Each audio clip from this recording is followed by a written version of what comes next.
Oi, gente! Boa noite para todo mundo. Cá estamos.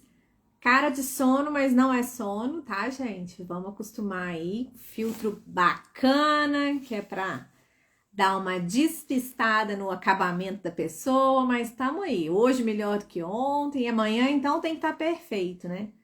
Hoje a gente quer conversar sobre o cenário de lácteos em regiões diferentes. Por que eu falo em regiões diferentes? Porque a gente vai conversar com o Igor, da Caseus Lac, que é uma empresa de Rondônia. Não vou contar, que daqui a pouco ele vai contar tudo pra gente.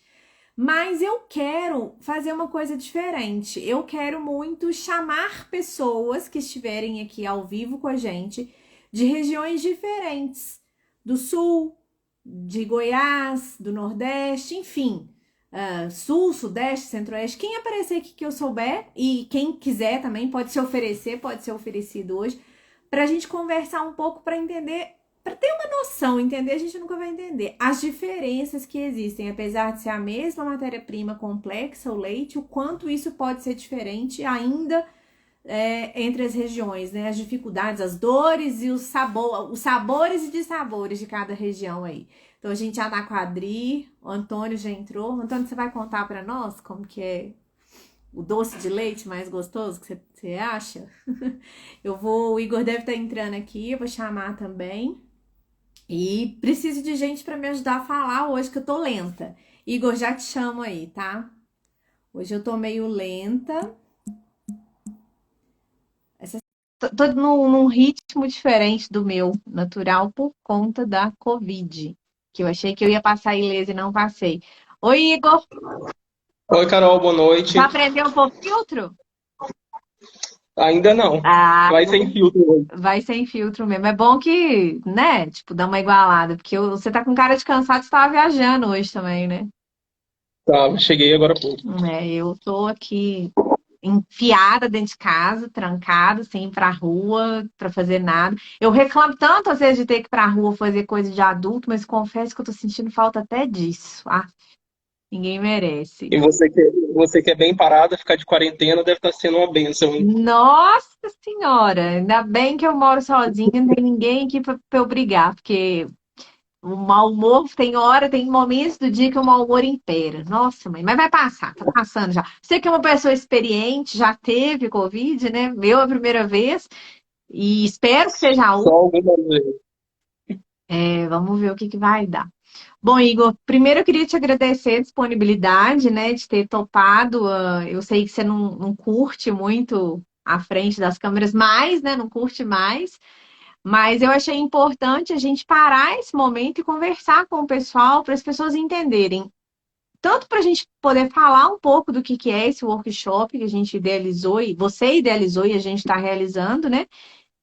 Como também para trocar um pouco de experiência, porque a gente acaba fazendo parte de muitos grupos, né, de WhatsApp. Eu acho que essa parte de mídias, de redes sociais possibilitou, estreitou muito as distâncias aí e a gente consegue hoje entender, ter noção de como que é cada lugar e tal, mas e é muito diferente, né? Às vezes aquela história é igual, mas é diferente. Tem hora que eu vejo nos grupos uma dificuldade, uma dúvida, que fala, nossa, eu já passei por isso, ou nossa, isso é meu também, e está acontecendo aqui, e tem hora que é muito diferente. E a gente fala muito de diferença de fiscalização, né? Que também é uma coisa que no final é igual, mas é diferente. É um pouco disso que eu queria que a gente trocasse experiência hoje. E eu falei aqui, a hora que eu estava começando, a hora que começou a transmissão ao vivo, que eu queria falar com você, eu queria que você contasse para mim como que é aí na sua região, mas eu também queria muito que outras pessoas que estivessem aqui conosco e que são de regiões diferentes da minha e da sua, também tivessem vontade de participar com a gente para contar, para ir interagindo, para ser um bate-papo, para ser uma sala de visitas de colegas de área de atuação, de colegas dos laticínios, né? Mas então, boa noite e muito obrigada por enquanto. Eu quem agradeço pelo convite. Eu queria que você contasse para a gente um pouquinho, né? Vamos começar aí. Quem é o Igor? Você nasceu em Rondônia, você é daí, me explica um pouquinho da sua história. Se apresenta um pouco para as pessoas. Tá, tudo bem, o Igor, ele é da Casa Euslac. O que mais? Então, Carol, eu sou praticamente rondoniense. Eu vim para Rondônia, eu tinha 5 meses de idade. Meu avô veio transferido do Paraná para cá, eu nasci em Três Barras do Paraná, Ah, eu conheço. e desde então, lá tem um laticínio bem grande, né? Acho que é Silvestre. Silvestre, aham. Eu dei treinamento lá quando eles construíram o laboratório, muitos anos atrás, 2008, se eu não me engano. Que legal. Eu nasci lá, nasci naquela região, uma região muito produtora de leite, né? Vocação norte e noroeste ali do Paraná. E meu avô veio transferido para cá, eu vim junto com eles, minha família toda, eu sou a terceira geração de laticinistas, né, na família. Meu avô começou a trabalhar em laticínio, ele tinha 18 anos de idade, como auxiliar de serviços gerais, mesmo de produção. E depois ele foi pegando gosto pela coisa e esse amor eu acho que foi passando para os filhos, para os netos. Então o irmão dele se aposentou como quejeiro, um irmão dele morreu como quejeiro. Quando infartou, ele estava dentro da fábrica, inclusive, em 2002. E meus tios todos são queijeiros. Meu avô tem 3 filhos, os 2 são queijeiros. Minha mãe era técnica de laboratório.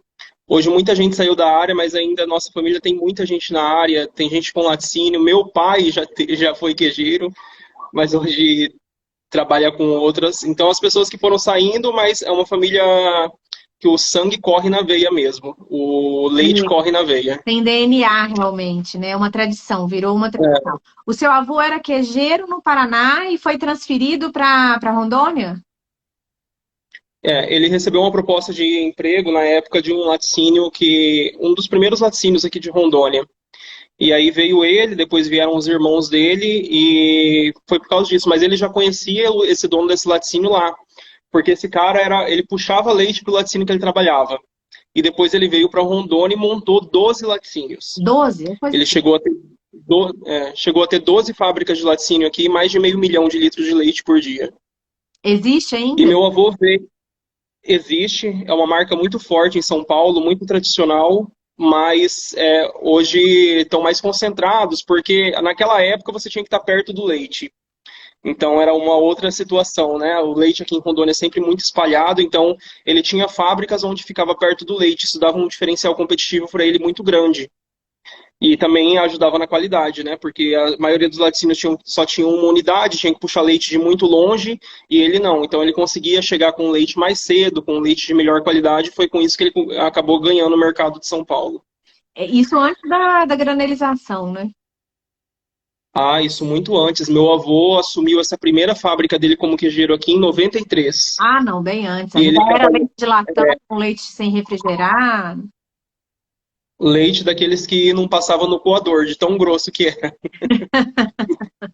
Tipo isso. E eu peguei, assim, quando eu comecei a trabalhar, que estava começando mesmo a granalização e tal, e algumas, a gente viu essa mudança, né? Eram indústrias pulverizadas para poder ficar perto do leite, e eu vim acompanhando, né? A minha trajetória profissional realmente veio acompanhando essa mudança, né? De juntar, fecharam muitas fábricas, tem o lado negativo que as pessoas perderam o emprego, mas enfim, outras ganharam, né? Porque quando você fecha uma fábrica para concentrar a atividade em outra, ali também gera mais emprego. Mas foi uma fase de transição, eu acompanhei um pouco disso. Claro que nem perto A da experiência. granalização, a granalização aqui em Rondônia foi uma fase muito difícil. Eu vejo, hoje todo mundo enxerga que ela foi feita de forma errada e até hoje a gente colhe os resultados negativos dessa granalização dessa forma. Então a gente acabou, por causa da forma como foi feito granelizado, os laticínios têm muito ativo empacado. Eu trabalhei numa empresa aqui que a gente chegou a ter 5 milhões de reais em tanque. Nossa. E aqui, E você e fala que quando foi foi feita a errado? granalização, Você fala que foi errado oi? por quê? Em que sentido que você fala que aí foi feito errado? O que você tem sobre isso? Aqui, quando foi feita a granalização só foi feita de uma forma como assistencialismo ao produtor. o que não acontecia em outras, o que não aconteceu em outras regiões mais desenvolvidas. Então você aqui acaba, aqui no nosso estado a gente tem uma coisa que é diferente dos outros estados, que a gente tem o responsável do tanque, mas o responsável do tanque ele acaba ganhando dinheiro em cima de outros produtores. Então aqui em Rondônia você acha responsável de tanque que nem sequer é produtor de leite. E um dos problemas também da nossa granalização aqui é que se permitiu muitos produtores entregando no mesmo leite. Então você acabou tendo, você em vez de produção, tem produtor que virou um posto de resfriamento. Tem produtor aqui, Carol, que é responsável de tanque de 2.000, 3.000 litros de leite, com 50, 100, 150 produtores vinculados a esses tanques. E aí, como que Então, ele faz para poder ter certeza que o leite que está chegando ali no tanque dele é bom, o produtor tem as mesmas condições de produção, a mesma questão da consciência, dos cuidados, né? Eu acho que isso realmente deve ser um desafio. antes da granalização, você que falou que você antes da granalização, você lembra, geralmente, qual que era o medo dos laticínios? O motorista virar dono de rota. E acontecia muito isso. O motorista saía, era demitido, levava todos os produtores daquela rota junto com eles. E hoje o responsável de tanque aqui em Rondônia se tornou a mesma coisa. Ele é dono da rota. Ele é dono daquela linha. Os produtores eles preferem que o cara negocie por eles, até por falta de informação, falta de instrução. Os produtores aqui são muito simples, porque aqui veio muita gente de outros estados em busca de condições de vida melhores. Porque Quando Rondônia terra, foi né? Tinha terra e não tinha nada. Era seringueiros, muita terra demarcada, muita terra doada pelo INCRA. Então, os produtores aqui, eles não tinham vocação, eles aprenderam na raça, né? Mais Então, necessidade do que vocação, né? mais na vontade, amor pela atividade mesmo do que qualquer outra coisa. Entendi. E aí vamos voltar na sua história, que a gente já deu um pulo lá na frente. Então, você foi bem criança para ir, morou aí a vida inteira. Morei aqui a vida inteira, morei alguns anos fora do Brasil também, antes de começar a fazer cândido tochas, né? Minha mãe mora em Portugal, meu pai mora na Itália, minha família é bem pulverizada, sabe? Eu tenho irmãos que moram no Paraná, então a gente sempre foi assim, aquela família, cada um no seu canto, todo mundo meio espalhado. Então, por causa disso, eu morei na Espanha, morei em Portugal, morei na Itália, antes de fazer cândido tochas e entrar na profissão. Então, na verdade, você pensou muito bem, né? Pensei, tive tempo. Ninguém te enfiou aí, você pensou muito bem, foi escolha, você não dá nem para culpar teu avô pelo DNA, hein? Não, eu tinha duas certezas na vida, que um dia que eu ia morrer e que eu nunca seria laticínista. Porque era uma coisa que eu não tinha a menor vocação, eu não gostava. Eu sempre achei um serviço cansativo, eu via meu avô estressado, as coisas que ele passava em fábrica, e eu falava, eu não quero isso para mim. Mas que hora que Tanto que antes... Carol, eu acho que isso mudou depois que eu fiz 18 anos. Eu cheguei a trabalhar 2 anos com política. Eu fui representante do estado de Rondônia no Parlamento Juvenil do Mercosul, fui representante... Gente, eu nem sei o que é isso, mas eu acho chique.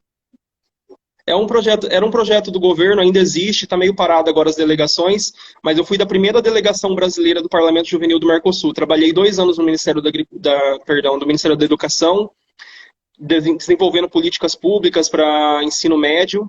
E aí, depois que eu saí, que aí eu estava na época da faculdade, então eu precisava decidir o que eu queria fazer. Eu fiz um semestre de Direito, não gostei, achei entediante. Pensei em ir para fora do Brasil fazer medicina, vários amigos meus na época estavam indo. E aí eu comecei a acompanhar. Meu avô falou, bom, você não quer fazer faculdade agora, eu não tinha certeza do que eu queria. Falei, então eu vou acompanhar você. Meu avô trabalhava com representação comercial já nessa época. Ele já tinha saído dentro da fábrica no dia a dia? Já. Ele saiu de fábrica em 2002. E começou a trabalhar com representação comercial. Quando eu comecei a trabalhar com ele, era 2012. Então, ele já tinha 10 anos aí de estrada. E aí, quando eu vi essa outra face, porque eu via meu avô envolvido com a produção, agora eu via meu avô dando consultoria para a produção. eu falei, isso aí é o que eu quero para minha vida. Mas você consegue Porque ver que tem uma relação com o que você fazia? Você trabalhou no Ministério da Educação, desenvolvendo coisas para educar as pessoas, e de certa forma é o seu lado, né? É a vocação. Eu acho que tem o DNA de lácteos, é óbvio, é inegável, mas tem muito. É a questão do propósito. Você conseguiu puxar uma coisa que é sua, que está na sua história, junto com o que é da sua personalidade, do seu propósito de vida. É muito bacana quando a gente consegue fazer as duas coisas. E eu falo isso porque assim, a minha formação também inicial é educação. E hoje o que eu faço tem a ver. Tem muita coisa, quando eu faço uma apresentação em PowerPoint, tem muita coisa que eu aprendi no magistério, que eu dei uma adaptada, então parece que puxa, né? uma coisa que eu percebi, que eu acho que você deve ter percebido isso também, eu aprendo ensinando. Com certeza. E eu amo aprender. Então, eu sempre vi assim, por exemplo, quando eu estudava no ensino médio, tinha prova, eu sempre fui aquele que era monitor da turma. Então, mas não era só porque eu gostava de ensinar, é porque era uma forma de eu aprender, uma forma de eu gravar conhecimento. Então, se for falar assim, o que que te deixa realizado é compartilhar com o conhecimento. Eu acho que o conhecimento é uma coisa que quando você compartilha, em vez de diminuir, você agrega conhecimento. Porque você começa a olhar, às vezes, um negócio, uma informação, um conhecimento mesmo, que você tem certeza, você te dá, quando você divide, quando você discute aquilo, te dá a oportunidade de olhar por um ângulo diferente e aquilo enriquece, muda, agrega. Eu gosto demais de dar treinamento por isso, porque eu acho que cada vez que eu estou dando um treinamento, a resposta do outro, ela engorda a minha bagagem. É verdade. Tá, e aí, então você começou a viajar com seu avô, e visitar os clientes.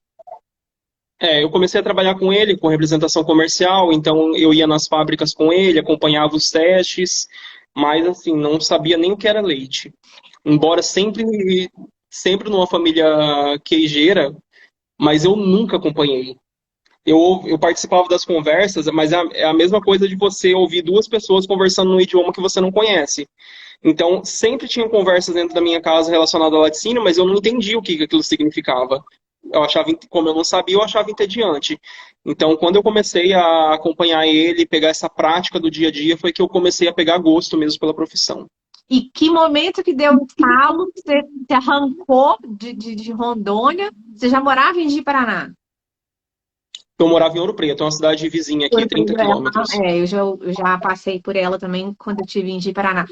E o que foi o Aham. estalo? Teve um estalo? Tipo assim, não, agora eu vou descer, vou lá para Minas Gerais, vou fazer Cândido Tostes. E aí, como que foi? Porque é longe. É. Eu já conhecia a fama da Cândido Tostes. Meus avós tinham um amigo que era técnico, que infelizmente ele faleceu esse ano, que era o Robson Tironi.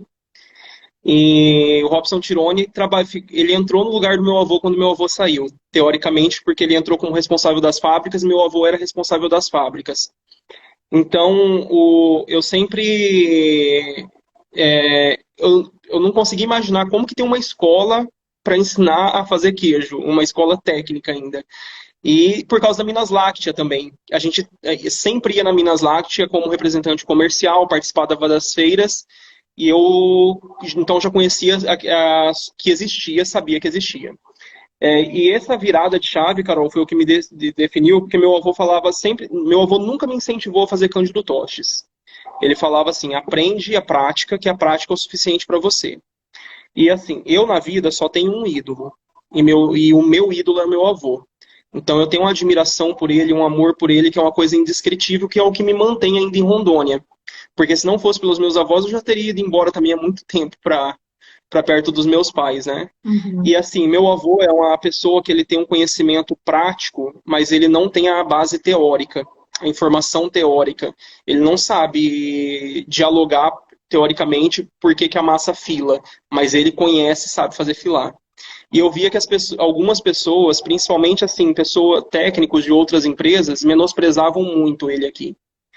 Então, aquilo, uma vez eu falei para ele, eu vou fazer o curso da Cândido Toches porque eu vou voltar do curso, a gente vai voltar a trabalhar junto e ninguém mais vai menosprezar você, porque o dia que alguém menosprezar você, eu quebro o cacete, teoricamente, né?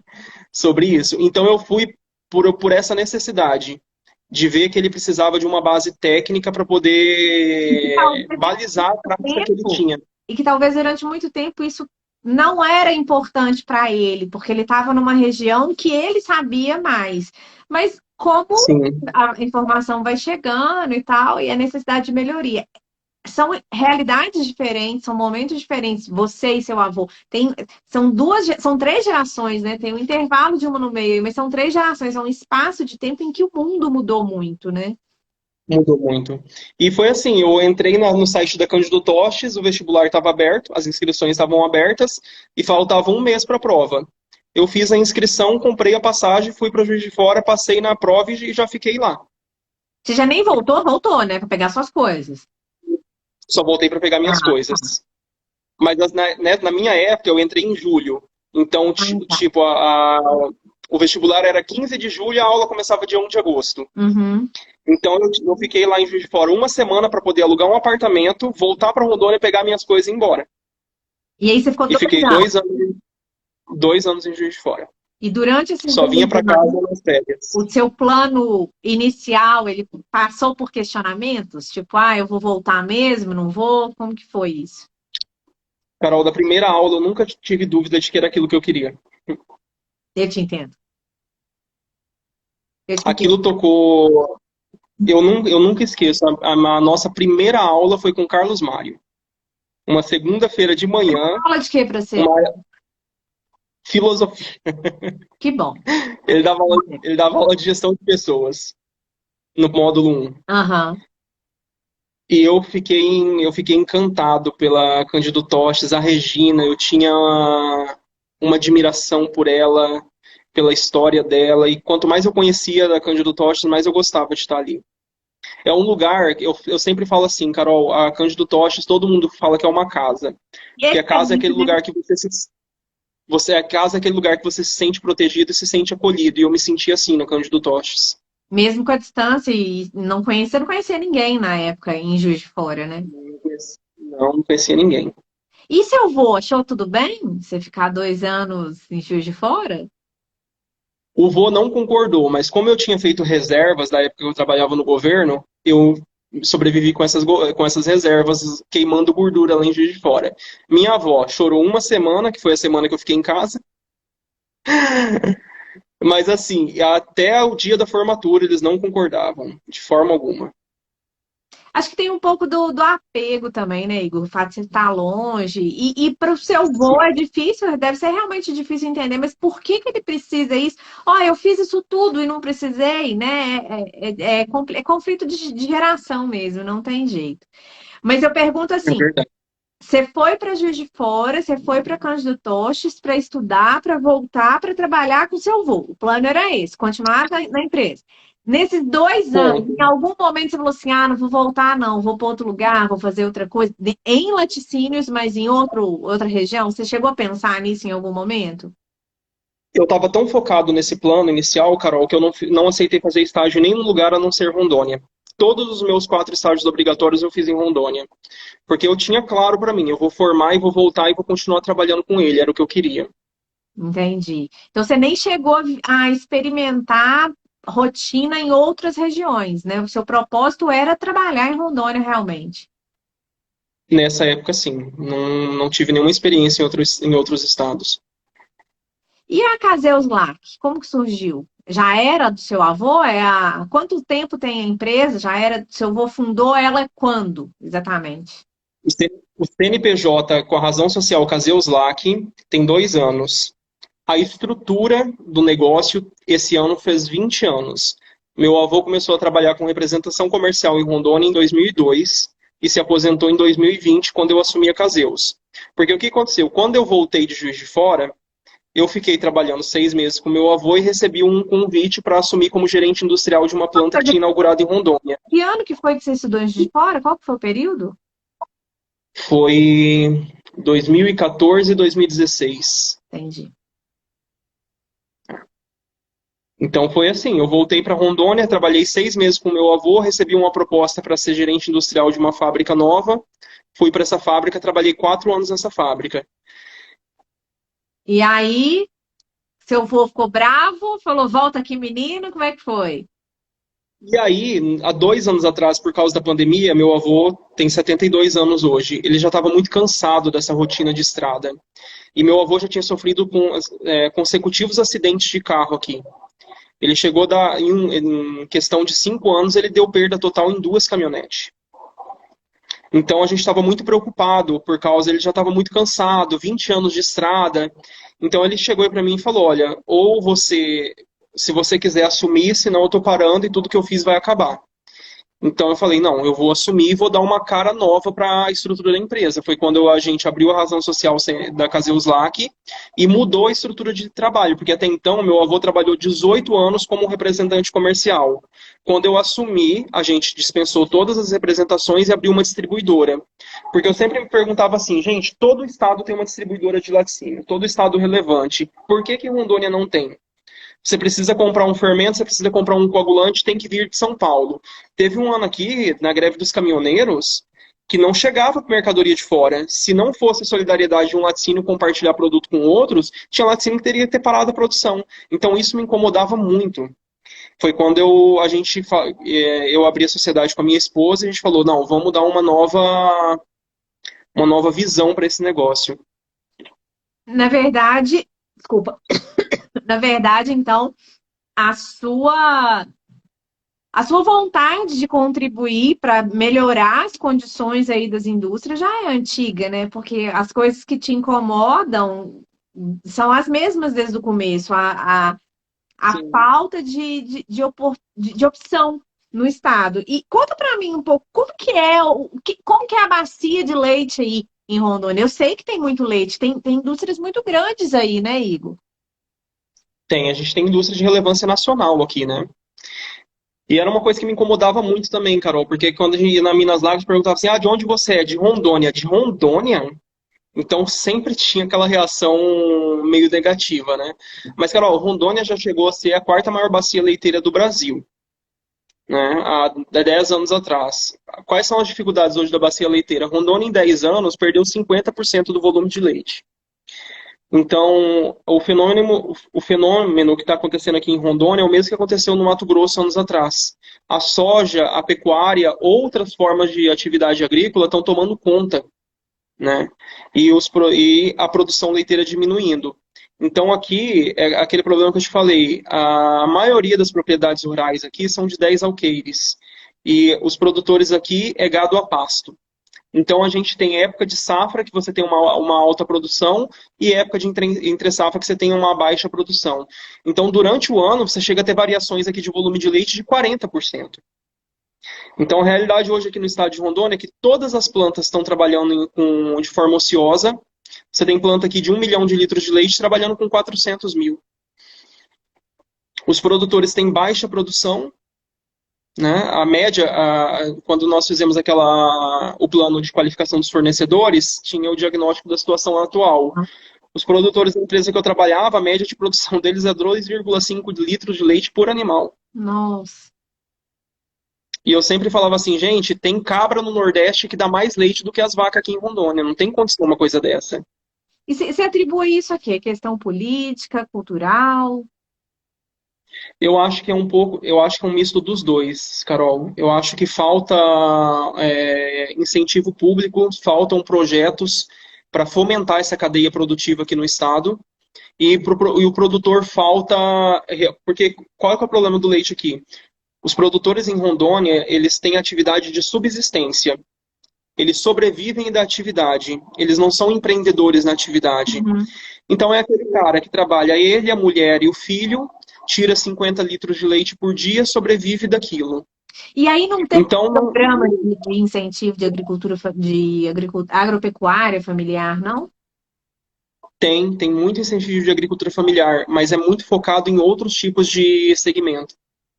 Entendi. Principalmente a assistência da Emater, por exemplo, é muito focado em outras atividades, porque Rondônia, as terras são muito. Todo tipo de agricultura vai bem aqui. né? Uhum. E os produtores que ficam nessa atividade, o Rondônia hoje, para você ter uma ideia, Rondônia deve ter provavelmente na safra, na época mais de maior volume de produção, 1,5 milhão de litros de leite por dia. Nós temos mais de 34 mil produtores no estado. Pulverizado demais os volumes, né? Pulverizado demais. Então eu tinha rota lá no laticínio, Carol, para juntar um caminhão de 8 mil litros de leite, eram rotas de 900 quilômetros. E aí não consegue entregar leite a cada 2 dias. Já começamos a ter problema aí do prazo de entrega, de ordem até a entrega para beneficiamento, Você tem, né? você tem dois problemas. Na época da safra é a época das águas. As estradas, você tem um alto volume de produção e as estradas não são trafegáveis. Então o caminhão sai para coletar leite, fica 2 dias atolado. Com Não leite. consegue chegar em propriedade com leite dentro. Não consegue chegar em propriedade rural. É um caos. Aí passa a época da chuva, você pensa bem, agora vai melhorar. A produção cai. O cara que precisava coletar 50 tanques para encher um caminhão, agora precisa coletar 100 tanques para encher um caminhão. Para Então compensar. a rota dele que era 400 quilômetros, agora é 900 quilômetros. Então você tem um problema que... Tão diferente assim, né? Você sabe que Oi? aqui não é tão diferente assim. Eu imagino. Eu já aconteceu comigo na indústria de caminhão ficar atolado, não conseguir puxar nem trator e não conseguia chegar outro para fazer o transbordo do leite. E aí ficou mais tempo, não foi nenhuma nem duas vezes. Isso é uma realidade. E a resposta do CIF é assim: quem decide o leite que vai coletar é vocês. Então, se vocês decidiram que vou coletar esse leite, o problema é de vocês. Ah, mas não dá para chegar a 7 graus uma rota de 900 quilômetros. Fomos nós que falamos para vocês fazer essa rota? Não, então, se vocês decidiram coletar, se vira com o que vai fazer. E quando chega agora, quando cai muito volume de leite, é a mesma coisa. A gente tem muito freteiro que desiste, que sai. Ou que vai juntando mais e aí atrasa para pegar. E aí tem dia que não coleta para chegar a tempo no laticínio, deixa um para trás e aí esse um vai ser coletado daqui 2 dias só. Então, assim, eu acho que isso é muito uma dificuldade do Brasil, né? É claro que assim, eu entendo que aí ainda as distâncias são ainda maiores, né? Porque, igual a gente comentou, são volumes muito mais pulverizados do que aqui. Vocês têm grandes produtores de leite aí também ou não? Todo mundo é pequeno? Quando eu fiz o diagnóstico, eu posso falar da empresa que eu trabalhei. Quando eu fiz o diagnóstico da situação atual, nós tínhamos 3.400 produtores. E a gente captava 220 mil litros de leite por dia. Aí nós fizemos a categorização, acima de 100 litros, de 50 a 100, e aí tinha uma categoria lá que era acima de 500 litros, de 500 para cima. Nós tínhamos em 3.400 produtores, dois produtores acima de 500 litros Daí, por aí você e tem. 12 produtores acima de 200 litros. Ou seja, o grosso do negócio era o picadinho, né? E E aquela história 95%, é subsistência mesmo. 95% era de 50 a 100 litros de leite por dia. O grosso aí era subsistência, era o pessoal que tinha o leite como subsistência mesmo. Não tinha como não ser uma totalmente familiar o negócio do leite aí, né? É. Que é um E aí eu volume. te pergunto, como que qualifica 3.400 produtores? Como que visita? Como que qualifica no plano de qualificação? Não, e como que Com faz quatro, as nós, visitas, né? É muita gente. não, você fazia as visitas do RBQL ou você fazia as visitas do plano emergencial, não tinha como. Você tinha que escolher o que era menos pior. Então, aqui nós temos, eu falo assim, nós temos muitas fraquezas, Carol, mas falta também a gente explorar o que são nossas forças. Porque qual que é uma.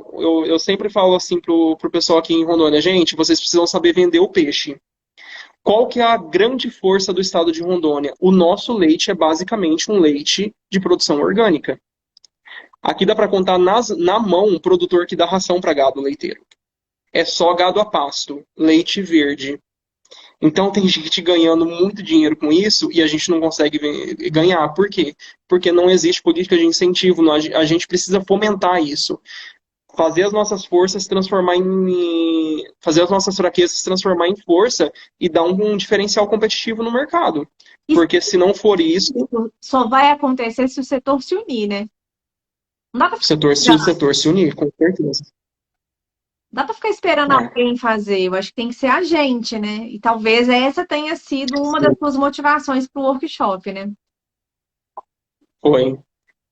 O que é o seu relacionamento com o pessoal da indústria aí? Porque eu vejo assim, desde que a gente começou a mexer, né, a planejar e tá fazendo acontecer, e esse workshop eu tô super animada. Direto a gente conversa, você fala, ai, tô na fábrica. Teve final de semana você tá fazendo queijo, esse final de semana você tá mexendo em teste de filagem. Eu falei, gente, esse menino não para, né? Porque eu paro, então eu posso falar, né? Como que é o seu relacionamento hoje com o pessoal de chão de fábrica? Porque provavelmente você herdou o jeito do seu avô. Eu tô doida pra conhecer ele. A gente vai conhecer ele na Minas Láctea, né?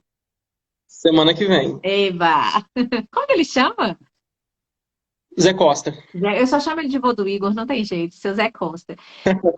Como que é o seu relacionamento? Você pegou o jeitinho do teu avô? É muito parecido? Como que é? E o que você faz hoje quando você vai num cliente da Caseus Lac?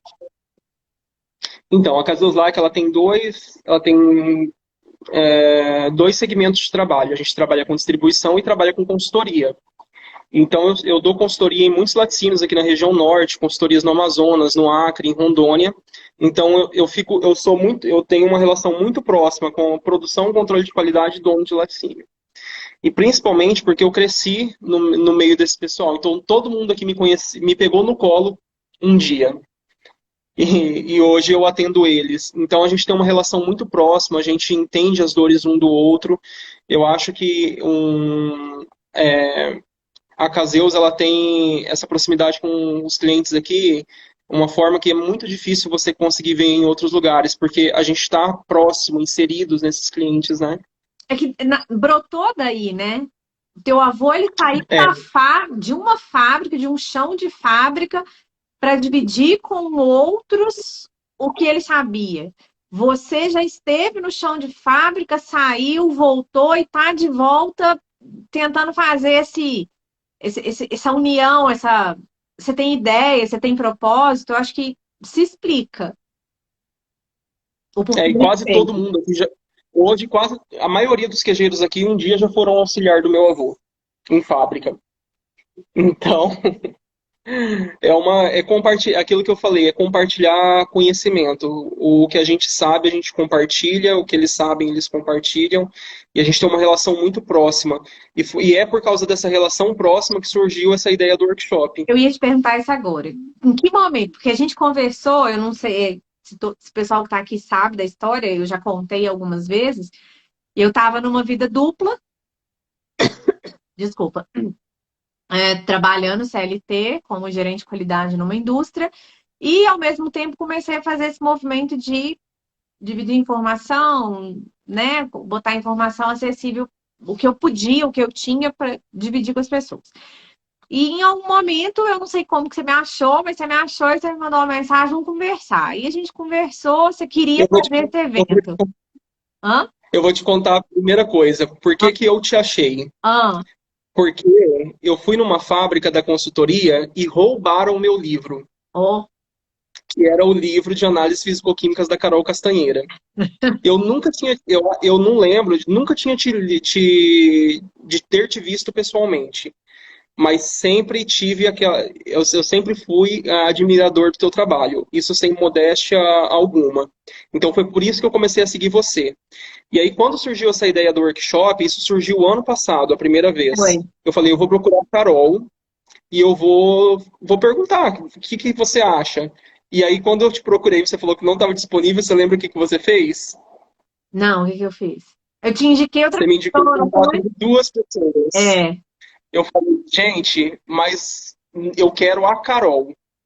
E aí, depois que eu vi esse ano, aí desisti do evento. Falei, eu acho que agora não é a hora, a Carol não está disponível e as outras pessoas não eram o que eu queria. Não tinha. Não é que não eram profissionais bons, eram ótimos profissionais, mas não tinham, assim, o seu jeito, que eu acho que é isso que encantam as pessoas que acompanham o seu trabalho. E aí, esse ano, quando eu vi você de novo na ativa, eu falei, eu vou tentar de novo. E foi assim mesmo. E eu lembro que na época, que assim, eu adoro uma copiação de moda, né? Eu conheci pessoalmente a Milana, você sabe dessa história, tem 15 dias. Uhum. A gente já se fala há algum tempo virtualmente aqui e tal. Nossa, ela me ajuda muito, tem me ajudado bastante, porque ela tem mais estrada de 100% consultoria e treinamento que eu. É, assim, não, a gente só se conheceu de verdade há 15 dias atrás. Eu acho que é um pouco de propósito, né? De gostar muito do que faz e de ter propósito diferente. E aí eu lembro que na época, a primeira vez, a gente é muito copiadeira de moda, é uma das coisas que a gente tem em comum. Eu lembro que na época eu amadureci, eu falei, gente, eu não acredito que eu não vou poder fazer isso. Mas não tinha condição realmente na época, porque eu tinha um compromisso com a empresa. E aí passou. Eu lembro que eu indiquei porque eu acreditava na ideia. Eu já fiz 2 trabalhos em Rondônia. Participei uma vez de um seminário técnico da BIC em Ji-Paraná.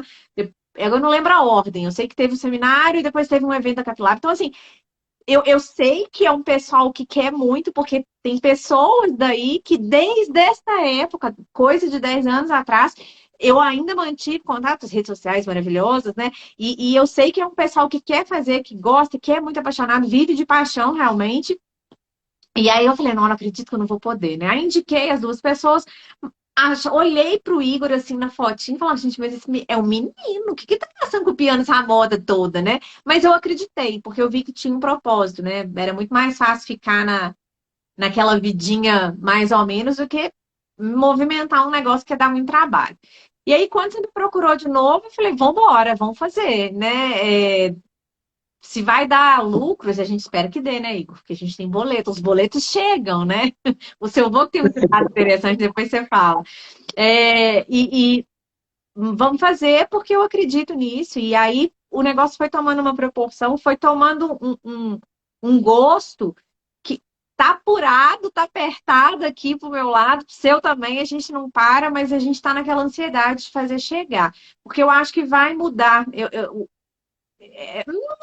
Eu vou deixar toda e qualquer modéstia de lado, mas eu realmente quero que o evento, que o workshop mude a vida e a visão das pessoas. Porque até agora a gente falou, você teve o cuidado de falar das dores, mas sempre botando uma esperança, né? Tipo, ó, mas a gente pode se unir. Eu acho que é por aí.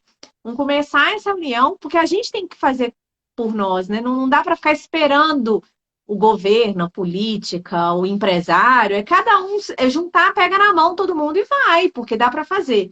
Né? Essa questão da competição, ela tem que ser deixada um pouco de lado e o trabalho em equipe, né, o mesmo setor, os interesses são os mesmos, tem que ser mais forte aí.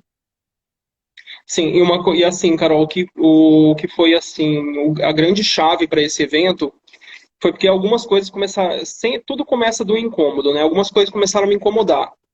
O Rondônia, por, por, por via de regra, sempre foi leite 16, 17, 18 de acidez. De repente muda a metodologia, começa leite de 11, 12, 11, 12. Ninguém conseguia fazer resultado de leite aqui mais do que 14. Eu falava assim, gente, tá com a peste. Porque ou nós passamos 20 anos fazendo a metodologia de forma errada, ou tem alguma coisa errada nessa metodologia nova. Não tem condição você ia falar assim, vamos fazer um método comparativo. Pega o método do Dornick, pega a metodologia do Lute, você faz a comparação, dá 4, 5 graus Dornick de diferença de uma metodologia para outra. E aí vem um mapa, não quer nem saber, desce a lenha em todo mundo. E aí eu cheguei no laticínio, pessoal, foi aquela virada de chave também que eu falo. Eles fazendo uma análise lá, uma complexidade, o caminhão ficava 1 hora parado, para fazer aquela metodologia. Eu falei, gente, por que vocês estão fazendo desse jeito? Porque o mapa cobra assim. Eu falo assim, mas onde que está escrito que precisa fazer isso? Chegava no laticínio, os caras não estavam sabendo fazer fosfatase alcalina e peroxidase, metodologia por reagente, porque sempre fizeram pela metodologia por tiras. Então eu falava assim, gente, as pessoas elas estão fazendo as coisas há 20 anos e não sabem nem por que faz, para que faz e se precisa ou não fazer. Foi aquilo que a gente falou, né? O laticínio há 20 anos nunca teve histórico de adição de bicarbonato, mas faz análise de bicarbonato todo o recebimento. Já Então, vi essas podre de coisas me danado incomodam. de amido, gente. Eu morro de rir de pesquisar fraude de produção de amido. Eu acho tão elaborado, tão É pronto, muito mas tudo chique, né? bem.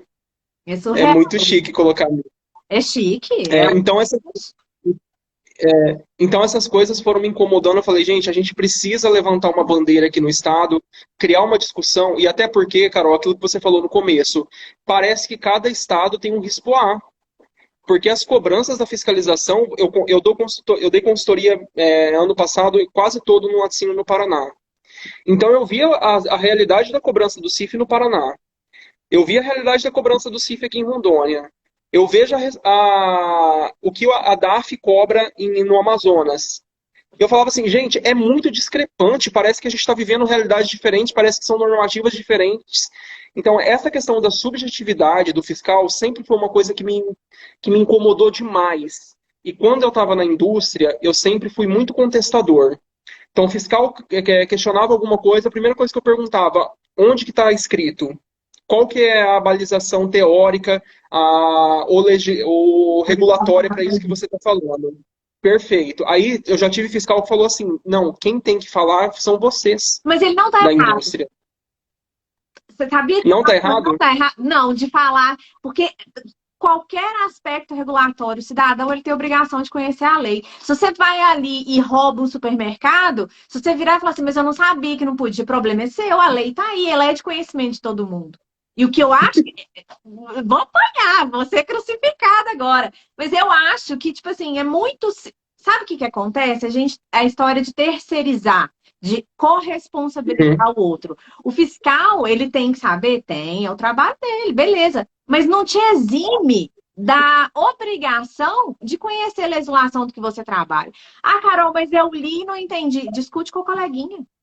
Discute com o coleguinha, sabe? Eu acho que a gente usa a rede social para tanta porcaria, tanta porcaria. Eu vejo tanto. Tem grupo bacana de WhatsApp que manda umas porcarias de vez em quando que eu fico assim, gente, não, tem que banir, tem que dar gancho na pessoa.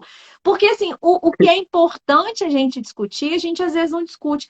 Ou porque a gente tem medo de ser julgado, tipo assim, ai, mas eu vou fazer essa pergunta? Nossa, isso é muito bobo, eu tinha obrigação de saber. Tá, você tinha, mas você não sabe. Então vamos começar, vamos largar isso de lado, vamos tirar essa vergonha boba. Eu falo muito nos meus treinamentos, não existe pergunta boba, existe pergunta que ninguém nunca perguntou e não vai ser respondida. Sabe? Então, assim, É verdade. eu acho que não dá para esperar um fiscal de qualquer estado que seja te fiscalizar certo. Se o cara chegar e te perguntar uma coisa muito absurda, se você não souber responder, desculpa, coleguinha, mas assim, você deu seu direito para o outro, a legislação está aí para todo mundo saber. Eu de verdade acho isso. Eu acho que o fiscal pode chegar e me perguntar o que quiser. Ele pode tentar, inclusive, me punir pelo que ele quiser. Eu tenho que saber me defender, eu tenho que conhecer a lei, o regulatório que comanda aquilo ali. Eu não concordo com todas as legislações. Tem várias coisas que eu falo para você assim, eu faria diferente. Eu nem posso ficar falando quais são elas, não, porque dá muito polêmica, sabe? Mas, concordando ou não, se eu entender o que está escrito e entender aonde que é aplicável aquilo, muitas vezes eu consigo resolver o meu problema. Tem várias coisas que eu não Verdade. concordo, gente. Tem várias coisas que eu não concordo. Só que, assim, nós vamos cair em discussão filosófica, e aí não cabe, né? Porque daí cada um vai É. pensar de um jeito. Então, eu realmente Mas acho que e o aí, profissional tem a obrigação. só que aí isso que você está falando, Carol, entra naquele assunto. Se as indústrias elas não têm equipe técnica bem preparada para essa coisa, vira massa de manobra na mão fiscal, né? Se não souber argumentar, assim, Repete, fazendo favor, ficou oi? ruim. Ficou ruim o sinal, deu uma Eu falei picotada. assim, se as indústrias elas não têm uma equipe técnica capacitada para poder questionar algumas coisas, tá, mas espera aí, onde é que está isso? Onde é que está escrito que tem que ser assim, que não pode ser assim? Vira uma massa de manobra para fiscal. Sim, Porque já vi fiscal chegar e falar, tem que fazer teste lento uma vez por mês, tá? Onde que está escrito isso? mas o cara não questionar e simplesmente começar a fazer teste lento uma vez por mês. E Detecção de resíduo de antibiótico, né? influencia a gente, tipo assim, eu enquanto profissional, ou o cara tá me falando isso, deixa eu ver se isso é verdade mesmo, eu que tenho que buscar, eu não posso ficar Sim, esperando chegar para mim, entendeu? É nesse sentido. sim. E o meu trabalho, ele é motivado por isso. Eu quero o que eu aprendi, o que eu sei, eu quero dividir para as pessoas não se tornarem reféns na mão de ninguém, nem da concorrência, nem da fiscalização, nem de É fornecedor, verdade. nem de fornecedor. Nem de Eu fornecedor. recebo tanta pergunta do povo me perguntando que botão que aperta em tal equipamento. Gente, eu não sei. Na verdade, eu até sei, mas assim, pergunta para quem fabrica o equipamento. Porque essa pessoa, você tem que saber cobrar e às vezes a pessoa só aceita. É verdade. Então tem um pouco de polêmica aí nessa coisa, né? Bom, o que que você pensa aí para o nosso workshop? Quais são as suas expectativas? As minhas você já sabe, né? Eu até conto para o pessoal também. Carol, Espera. as inscrições estão bombando. Ai, graças a Deus. Muita gente procurando, muita demanda surgindo. Eu acredito que a gente consiga concluir as inscrições antes daquele prazo que a gente estipulou para agosto, de acordo com aquele número de inscritos que a gente estipulou, né? Uhum. E tá todo mundo super animado, todo mundo ansioso por esse dia. Eu acho que vai ser um divisor de águas aqui no estado. É o que eu espero. Tá, E assim, tá ficando acho que muita gente. primeiro nós vamos falar de análise, né, Igor? Mas eu tenho um monte de assunto que eu queria falar, outras pessoas que eu queria que participassem conosco disso, né? Queria que isso se estendesse em outros estados, em outras regiões. Nossa, eu recebi muita pergunta. Ah, vai ser online, vai ficar gravado? Como é que vai ser? Não, é presencial. E nada. Ah, é só para Rondônia? De jeito nenhum. Outro dia, até uma menina de Santa Catarina me mandou uma mensagem me perguntando assim: viu, me fala mais sobre o evento. Eu falei: nossa, você vai lá para Rondônia? Mas não era, ela tava falando da Minas Láctea, né? E aí, assim, do mesmo jeito que o pessoal de Rondônia despenca para vir na Minas Láctea, por que não despencar para ir para É, Rondônia no nosso evento, ó, né? nós já temos pessoas inscritas da Bolívia. Ai, que luxo, internacional. Nós já temos pessoas, já temos pessoas inscritas do Amazonas, do Mato Grosso, e uma solicitação do Acre que ainda está aguardando confirmar a disponibilidade de agenda por causa da data do evento. Então, assim, eu estou super ansioso. Recebemos uma demanda aí de Ih, deu 7 uma inscrições travada. do Ministério da Agricultura. Oi, Oi, tá voltando. voltou? É, você tá meio embaçadinho. Eu tô parecendo bem aí? Eu tô. Você tá? Para mim, sim. Ah, eu acho que não sei. Bom, enfim, aí a gente tem inscrição desse monte de lugar já, então estamos fronteiras para quê, né? Recebemos um, recebemos um ofício solicitando 7 inscrições para o mapa. Que bacana! Vai ser muito bom, porque eles vão poder falar ao lado deles também, né? Sim. E é trabalho junto, gente. Tem hora que a gente fica meio brava com fiscalização, mas não adianta. Não adianta, é para todo mundo. A gente tem que entender que todo mundo quer chegar no mesmo lugar e o setor ele precisa evoluir. E eu espero que seja o primeiro evento em Rondônia e o primeiro que está acontecendo. Quem sabe a gente não consegue, Igor, animar mais pessoas, mais empresas, assim como a Caseus lá, que né, teve essa vontade, que outras empresas também tenham, porque a gente depende do segmento, não tem Eu falo, jeito. sim, eu acho que deixo até essa sugestão, Carol. As outras pessoas que são aí de outros estados,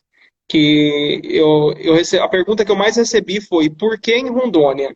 Gente, em Rondônia porque eu sou de Rondônia, né? Então é óbvio que eu não organizaria um evento desse em São Paulo sem fazer aqui.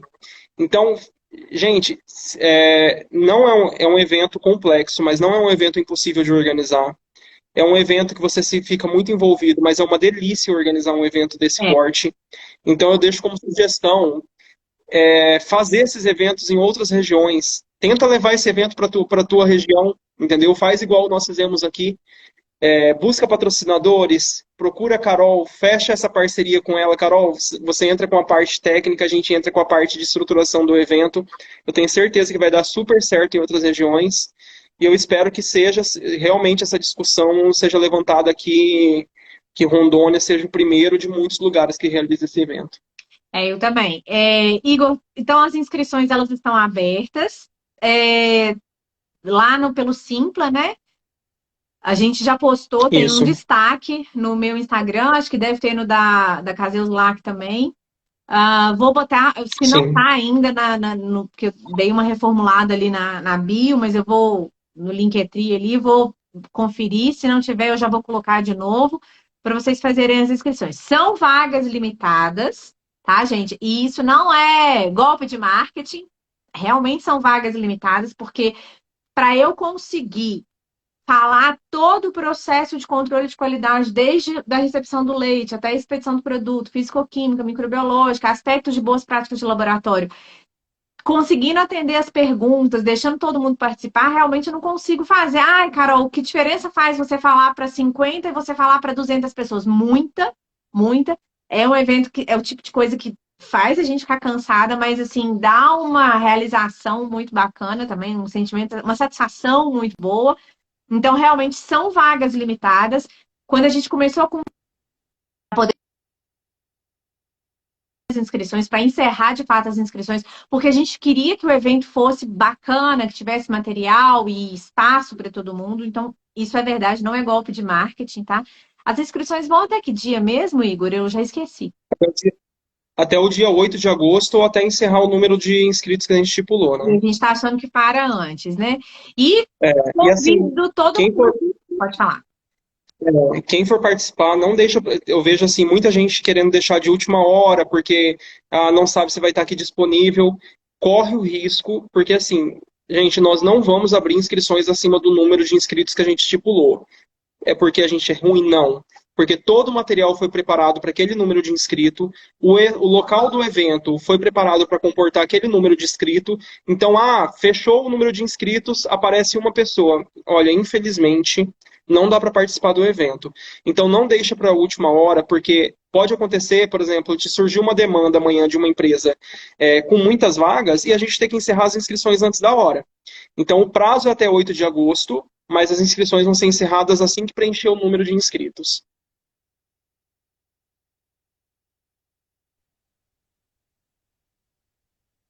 Ih, tá ruim a conexão. Oi, Fabi. Tá ruim a Mas é conexão, você ou Igor. sou eu? Eu acho que é você, porque o seu vídeo pausa, sabe? Pra mim. Para mim, o seu fica rodando. Então, Deixa eu conectar no Wi-Fi aqui. Só um momento. tá. Que eu ainda entrei de 4.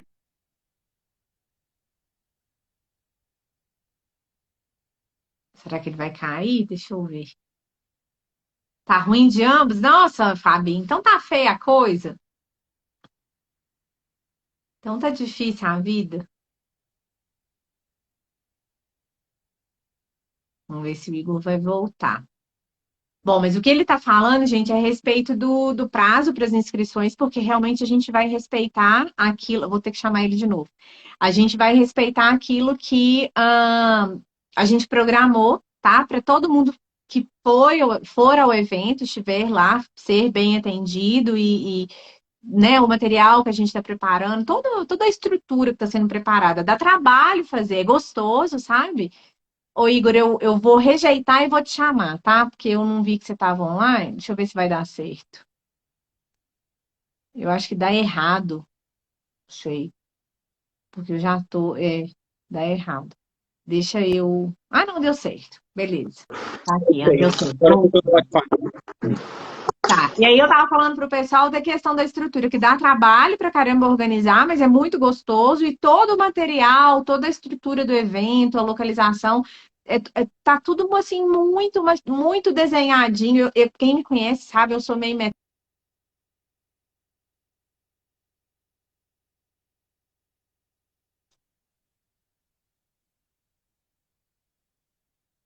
Fiquem atentos aí ao prazo de inscrição. A gente vai avisar para vocês se por acaso encerrar antes, a gente precisar encerrar antes, por conta do número de vagas, mas a gente vai respeitar. Foi um combinado meu com o Igor desde o começo e a gente concorda com isso aí, tá? Ô, Igor, chegaram 3 perguntas de curiosidades para mim aqui. Eu vou te perguntar, mas aí você responde resumido, porque nosso tempo já está passando, tá? Tá bom. O que o povo quer saber, como é que tá em Rondônia? Padrão para leite. Tá todo mundo conseguindo receber leite com contagem total de bactérias e com contagem de células somáticas, tudo dentro do padrão. Tá tudo ok, tá tudo maravilha, nós não estamos suspendendo produtor nenhum por CBT, tá tudo tranquilo. Carol, o que eu posso falar é que aqui em Rondônia tá igual em todos os estados. Exatamente. E você Então, sabe disso por conta do curso de PQFL que a gente fez semana passada, né? Você viu que a dor foi. é a mesma. É, a dor é a mesma, só muda de casa.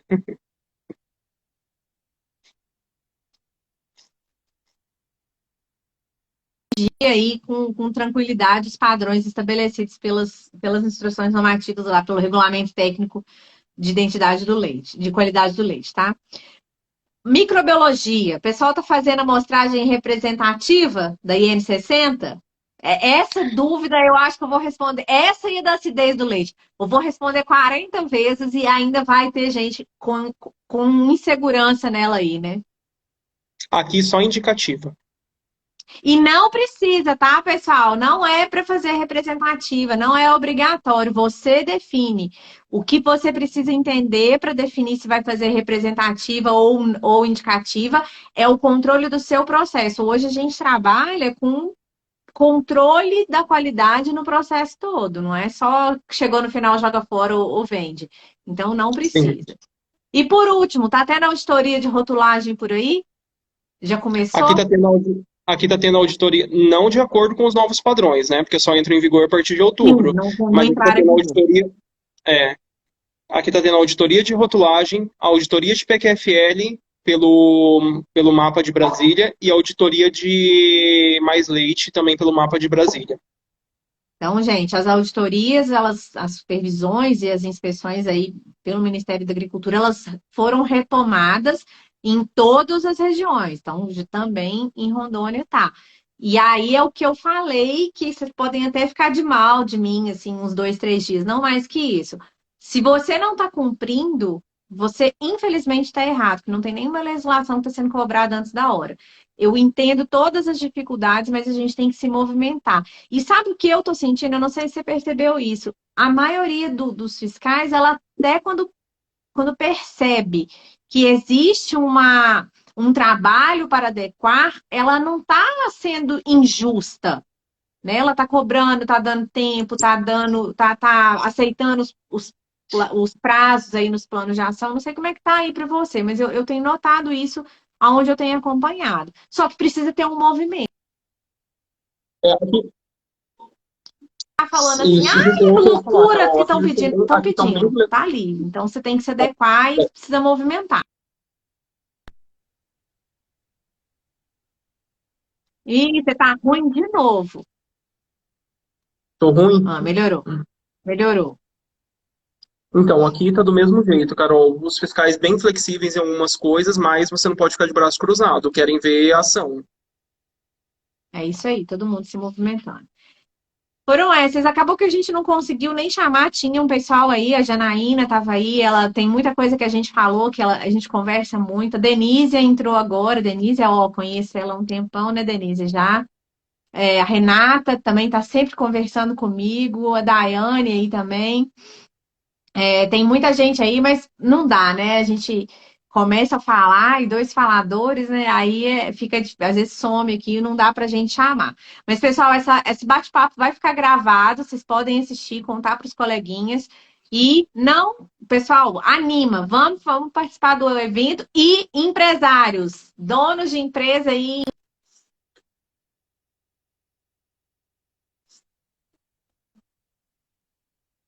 chegar para todo mundo, porque informação ela é um bem que não tem assim valor que estime, que diga o quanto realmente o quanto de benefício que ela traz, né? Ter a informação é algo que resolve a vida. Igor, muito obrigada, tá? Eu sei que você está cansado, viajou hoje. Muito obrigada por falar com a gente e vamos embora continuar aí nesse pique todo para o nosso evento ser um sucesso. Muito obrigado, Carol. Nosso próximo encontro agora é Minas Láctea. É isso aí, até semana que vem. Pessoal, quem encontrar, quem cruzar com a gente na Minas Láctea, cutuca a gente, tá? Que às vezes a gente não consegue reconhecer todo mundo, mas a gente quer falar com o máximo de pessoas possível na semana que vem aí já. Com certeza. Um abraço, Tchau, Carol. tchau, Boa pessoal. noite. Bom Obrigada. Boa dia. noite. Tchau.